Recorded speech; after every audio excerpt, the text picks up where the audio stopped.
মালাকুল মাউত এক বিকট চিৎকার হাঁকিয়ে মরে যাবে। মালাকুল মাউতের চিৎকারটা সেদিন এত ভয়ঙ্কর হবে, বিষ্ণু ঈসা ইসলাম বলেন ওই চিৎকারের আওয়াজ যদি পৃথিবীর মানুষেরা কান দিয়ে শুনতে পেত, তাহলে কিয়ামত সংগঠিত হওয়ার জন্য আলাদা করে ইসরাফিলের সিঙ্গার প্রয়োজন হতো না।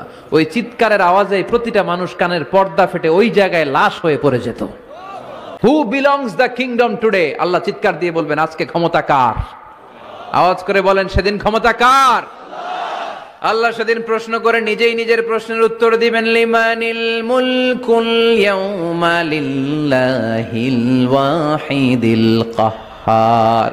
সেদিন ক্ষমতা দুনিয়ার কোনো রাজার নাই, কোনো বাদশার নাই, কোনো স্বৈর শাসকের নাই, কোনো সুলতানের নাই, কারো নাই। সেদিন ক্ষমতা চলবে একজনের, তিনি কে?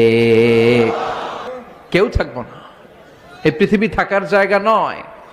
কিয়ামতের সময় আল্লাহ তাআলা মালাকুল মাউতকে বলবেন সবার রূহ কবজ করে ফেলো, সবার, কেউ থাকবে না, সবার রূহ কবজ হয়ে যাবে। আল্লাহ মালাকুল মাউতকে বলবেন, মালাকুল মাউত কি অবস্থা? বলবে সব শেষ।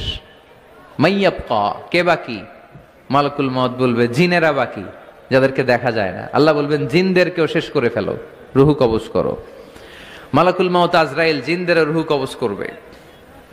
আল্লাহ এবার জিজ্ঞেস করবে, ইয়া মালাকাল মাউত আখবিরনি মাইয়াবকা, এবার বলো আর কে বাকি? মালাকুল মাউত বলবে আল্লাহ মানুষগুলো সব শেষ, জিনগুলাও শেষ, এবার বাকি ইবলিস শয়তান। কে বাকি? ইবলিসরেও শেষ করো, ইবলিসও শেষ। আল্লাহ আবার জিজ্ঞেস করবেন, ইয়া মালাকাল মাউতি মাইয়াবকা, আর কে বেঁচে আছে বলো? মালাকুল মাউত বলবে আল্লাহ আপনার কথা অনুযায়ী পৃথিবীর সব মানুষের রূহ কবজ করলাম, সব জিনদের রূহ কবজ করলাম, ইবলিসের রূহ কবজ করলাম, এখন আছে শুধু ফেরেশতারা। আছে কারা? যাও ফেরেশতাদের রূহ কবজ করো, ফেরেশতাদের রূহ কবজ হয়ে যাবে। এবার আল্লাহ জিজ্ঞেস করবেন, ইয়া মালাকাল মাউত আখবিরনি মাইয়াবকা। মালাকুল মাউত বলবে আল্লাহ আপনার কথা মতো ধরে ধরে সব শেষ, ফেরেশতাও শেষ, চারজন ছাড়া। কয়জন ছাড়া? জোরে বলেন কয়জন ছাড়া? ইসরাফিল, জিব্রাইল, মিকাইল, আজরাইল। আল্লাহ এই চারজন আমরা বাকি। আল্লাহ বলবে যাও ইযহাব ইনতালিক ইলা জিবরিল ওয়াকবাদ রূহা, জিব্রাইলের রূহ কবজ করো। ইযহাব ইলা ইসরাফিল ওয়াকবাদ রূহা, ইসরাফিলের রূহ কবজ করো। ইযহাব ইলা মিকাইল ওয়াকবাদ রূহা, রূহ কবজ করো। ওই তিন ফেরেশতাও শেষ। এবার আল্লাহ তাআলা জিজ্ঞেস করবেন, ইয়া মালাকাল মাউত আখবিরনি মাইয়াবকা, হে মালাকুল মাউত আর কে বাকি আছে বলো? মালাকুল মাউত বলবে আল্লাহ আপনার কথা মতো মানুষগুলো শেষ, জিনগুলো শেষ, ইবলিস শেষ, আমার বাকি তিন ভাই ইসরাফিল, মিকাইল, জিব্রাইলও শেষ, শুধু আমি, শুধু আমি।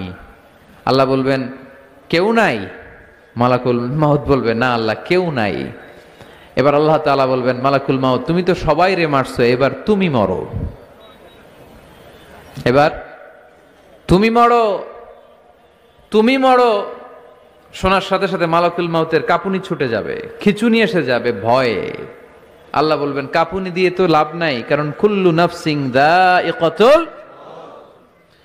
রাব্বুল আলামিন বলবেন মালাকুল মাউত কেঁদো না, এটাই দুনিয়ার বিধান, আমি আল্লাহর দেয়া বিধান, এটাই জন্মালেই মরতে হয়। যাও জান্নাত জাহান্নামের মাঝখানে একটা জায়গা আছে, জায়গাটার নাম হলো আরাফ।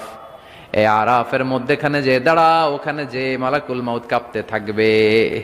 মালাকুল মাউত বলবে আল্লাহ সৃষ্টি শুরুতে যদি জানতাম, সৃষ্টি শুরুতে যদি জানতাম সবাইকে মৃত্যুদান করার পরে রূহ কবজ করার পরে আমাকেও মরতে হবে, তাহলে এই কঠিন দায়িত্বের ব্যাপারে আপনার কাছে ক্ষমা চাইতাম।